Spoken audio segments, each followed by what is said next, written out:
¿Cómo ha estado, ministra? Muy buenos días, muchísimas gracias por su tiempo. Le saluda Omar Jaén.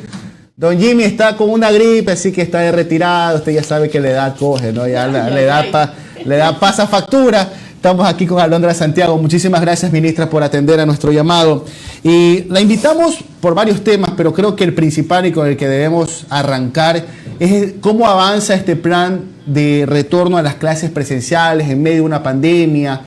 Ya hablaremos sobre las nuevas variantes, que eso también supongo que nos va a tener un poco en alerta al ministerio, pero quisiéramos saber cómo avanza el proceso de retorno a clases. Muy buenos días, ministro. Buenos días, Omar. Buenos días, Alondra. Muchas gracias por el espacio. Vamos muy bien con el retorno paulatino, progresivo y voluntario a las aulas. Esto ha ido avanzando de manera muy, como ustedes saben, muy responsable. Son más de 16,000 instituciones educativas a nivel nacional. Al momento contamos con 1,345 que están haciendo uso de sus aulas, ya en régimen cierre esta última semana. Y luego ya pues saldrán a sus vacaciones.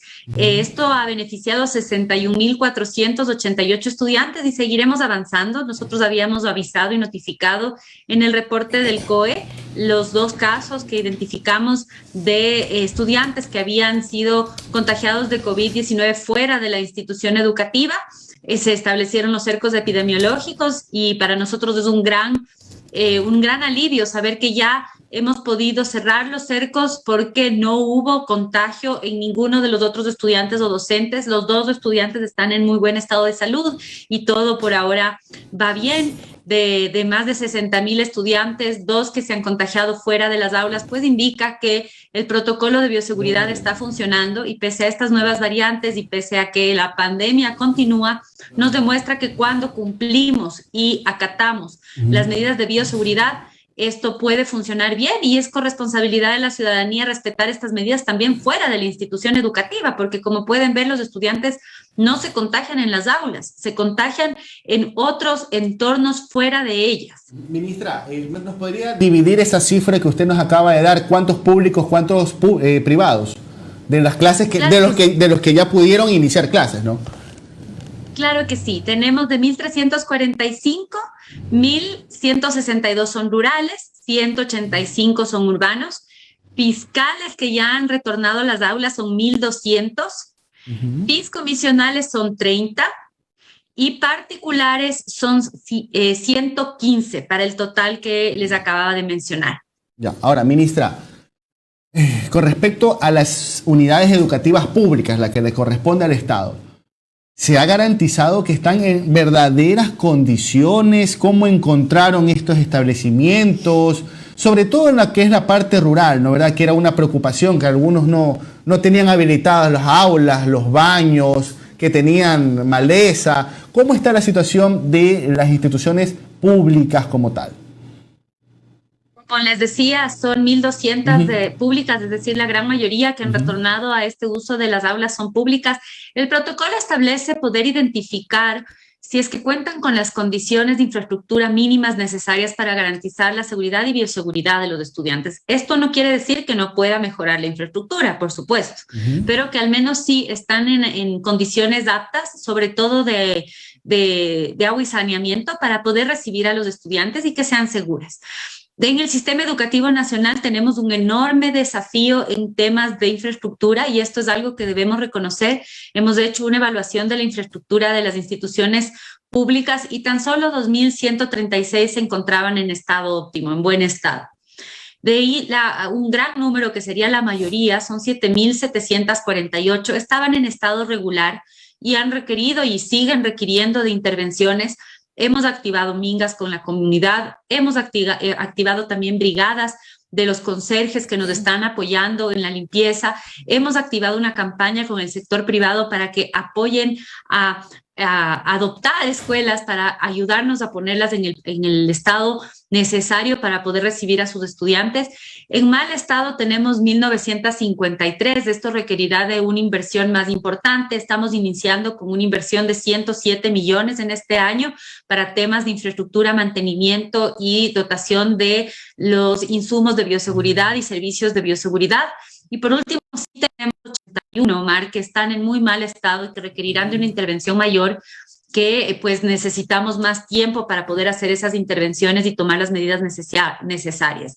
Es decir, que como bien mencionas, esto es un desafío del cual estamos conscientes y tenemos que afrontarlo con responsabilidad. Ministra, ¿cómo está? Qué gusto saludarla. Soy Alondra Santiago. Ahora, ya hablamos un poquito de los estudiantes. Qué bueno que esté sucediendo esto porque ya es un año y algo más en que los estudiantes estuvieron en casa, que estuvieron extrañando a sus compañeros. Yo soy de las que opina que las clases presenciales podrían apoyar muchísimo el tema de la educación. Ahora, hablemos un poco de los docentes. Ya todos están vacunados, ya todos acudieron a vacunarse, tienen la segunda dosis. ¿Cuántos ya tienen la primera? ¿Cuántos la segunda? Para ver también si ya todos están capacitados también para volver a las clases, ¿no? Sí, mira, nosotros hemos avanzado de manera muy significativa en el proceso de vacunación docente. No ha sido solamente gestión de este gobierno, sino ya previamente habían avanzado en un gran número de docentes que fueron priorizados para la vacunación, no solo docentes, sino otro personal que también trabaja en las instituciones educativas, como psicólogos, directivos y personal administrativo. Tenemos ya más del 90% de docentes vacunados. Les invitamos a los que no han asistido que por favor vayan a los puntos de vacunación. Algunos de estos docentes incluso no han querido vacunarse, han firmado un descargo de tomar la decisión de no hacerlo, y esto no es lo recomendable. Como ustedes saben, no hay mejor vacuna que la que está disponible, y esto reduce la probabilidad de que se complique la enfermedad. Este 90% de docentes que recibieron la primera dosis, casi todos recibieron la dosis de AstraZeneca. Esta vacuna en particular tiene un alto grado de inmunización con su primer dosis, por lo tanto los docentes ya están en su gran mayoría inmunizados, y es la segunda dosis agrega ese 7% adicional, y hemos avanzado ya en más de 55,000 docentes vacunados con la segunda dosis de la vacuna, y continuamos en este ejercicio conforme van cumpliéndose los plazos, porque ahí sí debemos esperar pues el periodo recomendado por Salud Pública para que reciban esta segunda dosis todos. Ministra, ¿hay una relación entre este 10% de docentes que no se quieren vacunar y tampoco quieren regresar a las clases presenciales? ¿O este motivo de no quererse vacunar compete a otra situación y sí desean regresar a clases presenciales? Para saber qué es lo que sucede con este 10% que no quiere vacunarse, ¿no? Y que también podría afectar al sistema de educación. Así es, no es generalizable, no podemos decir que todos tienen una postura única, sino que son distintas razones. Algunos no solamente ha sido que no han querido, sino que las circunstancias también les ha jugado en contra. Claro. Por ejemplo, docentes que han estado en ese momento precisamente convaleciendo de COVID, claro, o de alguna otra enfermedad que les ha impedido acercarse.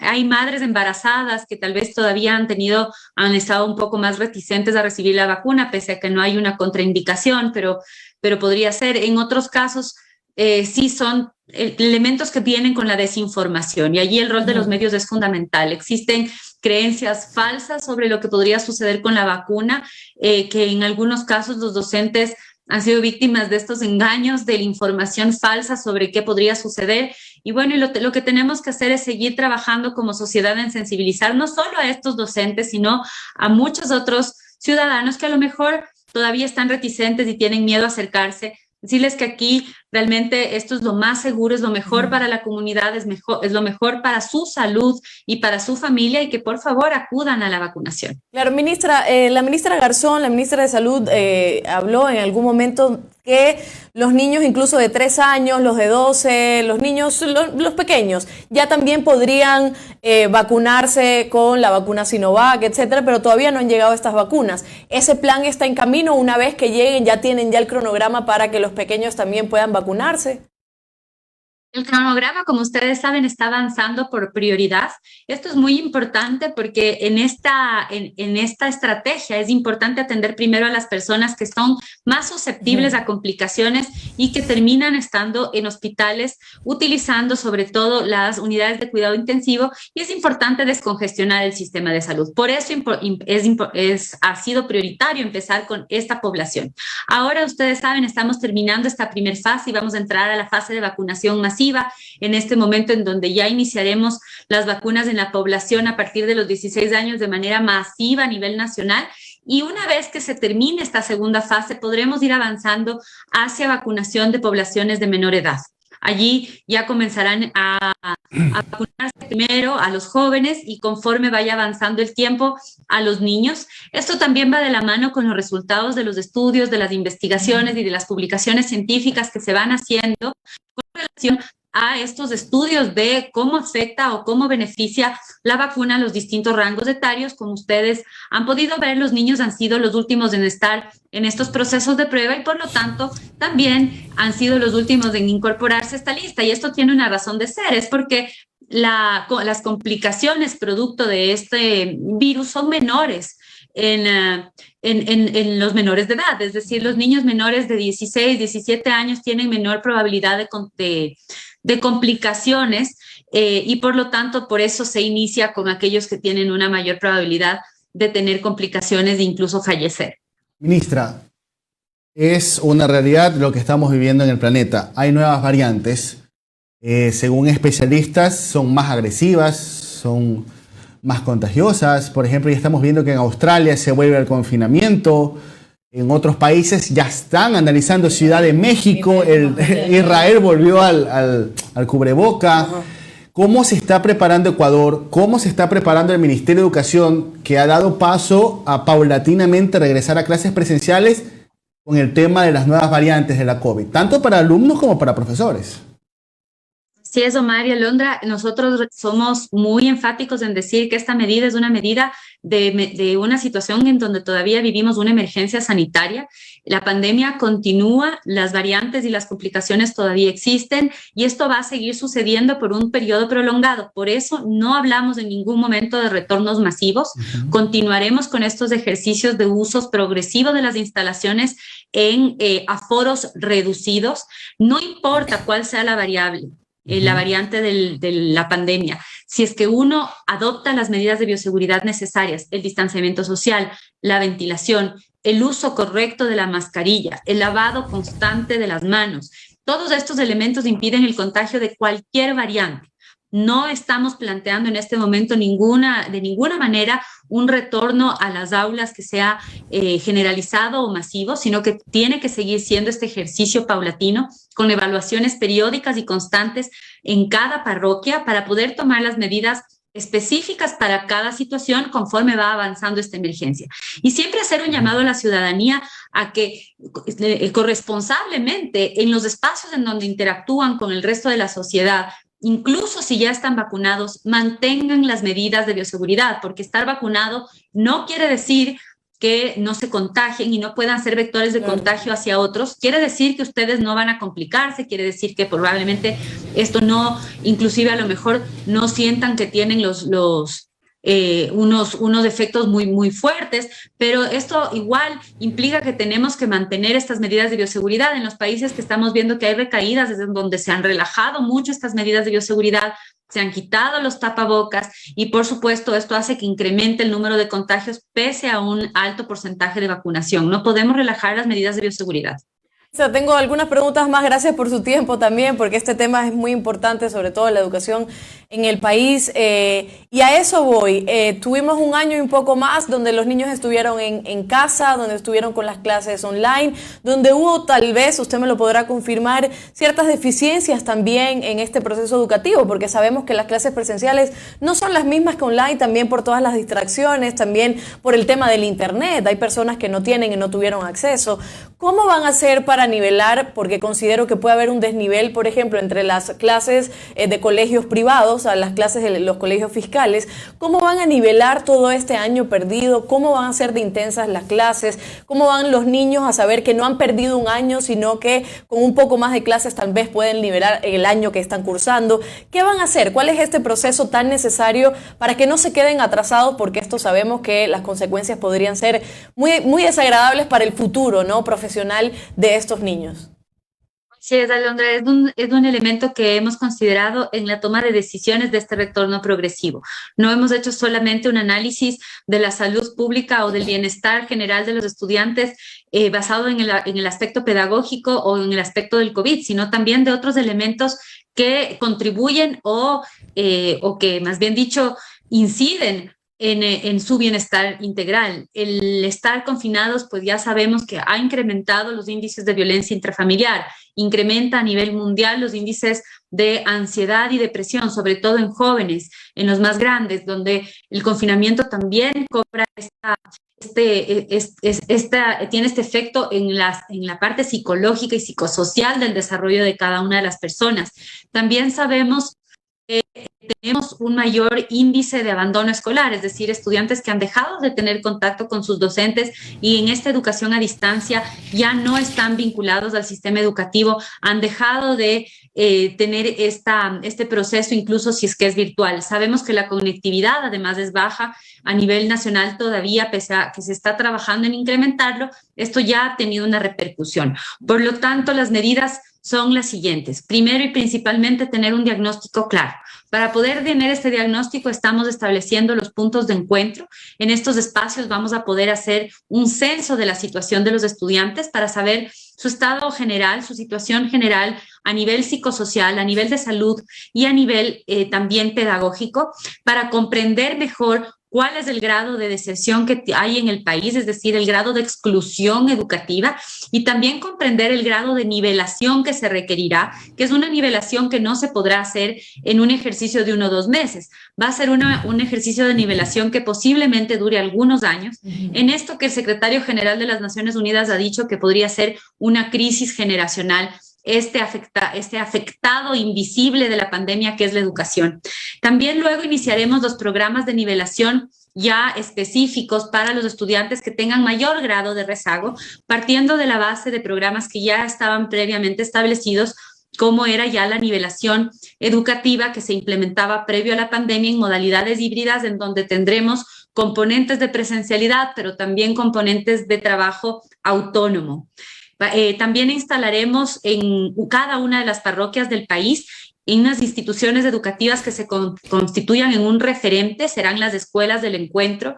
Cada una de estas escuelas del encuentro van a ser un modelo de cómo en el horario extendido podemos también trabajar en tutorías, en trabajo de apoyo psicopedagógico y también en extraescolares y promoción del deporte y la actividad física en la comunidad y con la comunidad. Una escuela de puertas abiertas que se vincule a la comunidad y que contribuya de manera articulada a la comunidad, manteniendo también estos criterios y medidas de seguridad y bioseguridad. Estas son algunas de las medidas que se están planificando y que vamos a implementar para ir avanzando en este ejercicio de nivelación, que sin duda tiene que cerrar las brechas, sobre todo entre aquellos que no han tenido la posibilidad de tener acceso a conectividad, a tecnología y a un contacto con su docente, versus otros que a lo mejor han tenido la posibilidad de hacerlo y mejores condiciones para continuar su proceso educativo. Claro, es un trabajo bastante fuerte el que les corresponde y ojalá se pueda lograr, no solo en Ecuador, sino en el mundo, porque el tema de la educación es importantísima. Ministra, si me permite preguntarle un poco sobre el tema de la Ley Orgánica de Educación Intercultural. Sé que la decisión está en la Corte Constitucional por estas demandas inconstitucionales que se presentaron, pero hay profesores que están también reclamando el tema por esta ley, el sueldo que también está en la ley, que ya lo veíamos, que era hasta $1,000, ¿no? Podrían incluso cobrarlos. Claro, estamos hablando también que en la ley habla de los colegios militares, el regreso de los colegios militares, el regreso de las especializaciones, muchas cosas alrededor de esta ley, pero que la tiene ahora la decisión la Corte Constitucional. Pero ¿cuál es la respuesta que usted le puede dar como ministra a estos docentes que están también preocupados, incluso los estudiantes que están preocupados por saber el futuro, ¿no?, que se les viene, teniendo en cuenta que la prioridad ahora es el tema de la pandemia? Nosotros estamos conscientes que la ley reformatoria, la ley orgánica de educación intercultural, ha sido producto de diálogos y de consensos que se fueron generando en el seno en este caso, la Asamblea Nacional durante varios años. No es un documento que se creó de un día para el otro, sino que ha sido producto de muchas discusiones y de debates, y que tiene elementos muy importantes para la actualización del sistema educativo nacional. Para darte otro ejemplo adicional a los que tú mencionas, hace un tratamiento muy especial y muy necesario a la revisión del Sistema Nacional de Protección y la vinculación de la educación con la protección integral y la convivencia armónica, que es algo que tenemos que incorporar. Y estos son elementos que el Ministerio de Educación está consciente, que está mapeado, y estamos a espera de ver cuál es la resolución que adopta la Corte Constitucional para poder de manera articulada avanzar hacia establecer estos cambios. Si es necesario plantear una nueva reforma o bien la implementación de la ley una vez que ya sepamos cómo va a estar estructurada.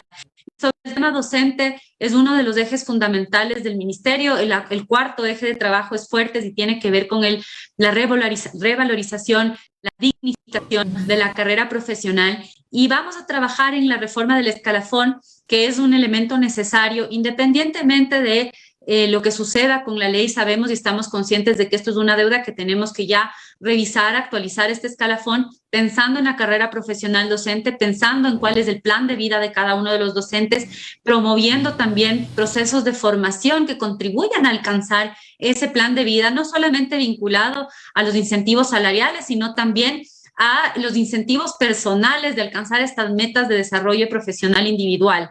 Es decir, este será un trabajo que nosotros asumiremos con mucha responsabilidad una vez sepamos cuál es nuestro punto de partida y sepamos con qué ley o cuál será la ley que regirá. Nosotros respetaremos esa ley, ese es nuestro deber, debemos cumplir con la normativa, y en función de ello iremos proponiendo algunas modificaciones, algunos cambios, si es necesario inclusive una nueva reforma, para que podamos ir avanzando hacia la implementación de muchos elementos que esta reforma contenía, que son necesarios para la actualización de la educación en el país. Perfecto, ministra. Y mi última pregunta, porque Omar tiene otra, es una pregunta que nos hacen aquí en el chat, porque tenemos comunicación con muchas personas que nos escriben y tienen muchísimas interrogantes. Dice Ángel, por favor, Alondra, soy un jubilado. Dice, pregunte por favor, ¿cuándo pagan la compensación jubilar de los docentes del año 2019-2020? Por favor, me imagino que no es el único, que hay algunos que están preguntando sobre eso. Sí, nosotros estamos conscientes, y como yo les había comentado, iniciamos en estos primeros 30 días identificando un presupuesto inicial. Ya la semana pasada se hicieron los primeros pagos de incentivos jubilares, $1.600.000 ya fueron pagados la semana pasada. Se acerca el pago de 12 millones adicionales, pero siempre se realiza en orden de prioridad, sobre todo con la edad y comorbilidades, priorizando aquellas poblaciones que son las poblaciones más vulnerables. Asimismo, estamos trabajando con el Ministerio de Finanzas para poder identificar el presupuesto necesario para ampliar el número de pagos que se puedan realizar, ojalá este mismo año, adicionales a estos 12 millones que originalmente nosotros ya habíamos anunciado, para tratar de ampliar este pago de los incentivos adicionales a la jubilación al mayor número posible dentro de lo que se pueda realizar en el marco de las finanzas del Estado y en articulación con el Ministerio de Finanzas, pero es una negociación y un trabajo que lo estamos haciendo de manera constante, de manera muy responsable con el ministro Simón Cueva. Entendemos la necesidad de esta población, estamos conscientes de que existe esta deuda y tengan, digamos, la seguridad que nosotros lo estamos priorizando como un elemento muy importante para cumplir con este compromiso. Ministra, para cerrar la entrevista, un comentario y una pregunta. Muchas personas aquí la están escuchando desde el inicio de la entrevista, pero advierten que la situación no está tan positiva con respecto a las infraestructuras en ciertas unidades educativas, y piden que por favor hagan una revisión consciente de la infraestructura, y es un pedido que le está haciendo la ciudadanía y se la traslado. Mi último interrogante, ministra. ¿Ustedes ya han hecho una evaluación de cuánto es el déficit de docentes en el país? Porque lamentablemente venimos del morenato, que sencillamente vino con un ajuste brutal, se comenzaron a despedir personal a diestra y siniestra, ¿no? Yo le consulto, ministra, en este país, y yo sé que estamos en un momento económico complicado, difícil, pero educación es educación, ministra. Y un Estado tiene que hacer todos los esfuerzos posibles para educar a sus niños, a sus jóvenes. Entonces yo le pregunto, ¿ustedes ya han podido hacer una evaluación de cuál es el déficit de docentes? ¿Ya tienen un número de cuántas personas fueron sacadas durante el morenato y cuántas se necesitaría contratar? ¿Van a contratar nuevo personal? Sí, bueno, primero sobre el tema de infraestructura que mencionabas, absolutamente de acuerdo y conscientes de que esto es una necesidad imperante. Tenemos instituciones educativas que no han recibido mantenimiento en algunos casos más de 2 años y esto obviamente afecta a la infraestructura de manera muy importante y tenemos que ir haciendo una inversión. Empezaremos con estos 107 millones en el 2021 para poder ir adecuando estos espacios. Empezaremos por instituciones que están en estado regular, que requieren de inversiones menores y que podemos trabajar en Minga también con las comunidades. Se trata de 7.748 y luego avanzaremos a las que están en peor estado, ¿no? Las que están en mal estado, 1.953 y deterioradas 81. Sobre el tema de docentes, efectivamente, uno de los elementos del recorte del presupuesto que se hizo a la educación en años anteriores ha afectado también al número de docentes. No ha sido el único rubro en el que ha habido recortes en la educación. Este tema del mantenimiento que acabamos de mencionar es precisamente producto de un recorte del presupuesto para mantenimiento y infraestructura, pero sí tenemos claridad de que al menos 9.000 docentes fueron desvinculados del magisterio. Algunos o la gran mayoría de ellos son personas que ya estaban por jubilarse. Sin embargo, no siempre se han repuesto estas partidas y no se han cubierto con algunas necesidades. Se ha hecho un ejercicio para identificar en qué casos realmente es necesaria esta reposición y en cuáles no, porque sí existe, sobre todo a nivel de educación general básica, en donde que trabaja un especialista de generalista de básica. En estos casos existía en algunos lugares del país excedente de docentes.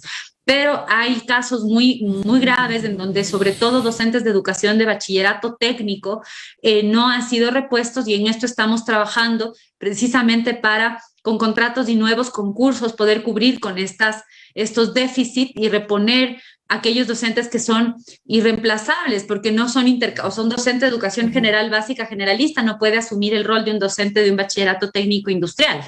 Es así la situación. Entonces, esto es algo que ya lo estamos revisando. El caso también de Galápagos, estamos muy gustosos de poder ya anunciar que para Galápagos vamos a completar toda la plantilla. Teníamos un déficit de 11 docentes en Galápagos que no nos permitía poder hacer este retorno a la presencialidad. En el inicio del nuevo mes ya contaremos con la plantilla completa de docentes en Galápagos y podremos avanzar hacia una mayor uso de las instalaciones de manera semipresencial en las islas y en los archipiélagos, en donde además ya tenemos un porcentaje mayor del 70% de vacunación en toda la población y por lo tanto podremos retomar y así iremos avanzando en este ejercicio de identificación y reposición de partidas en igual coordinación con el Ministerio de Finanzas y el Ministerio de Trabajo. La última pregunta, le prometo que es la última porque aquí el tema es de tiempo, imagínense. La oferta, yo recuerdo que hubo una oferta de campaña en donde se dijo que se iban a reabrir algunas escuelas rurales. Esto implica también, le pregunto, el regreso de las escuelas unidocentes.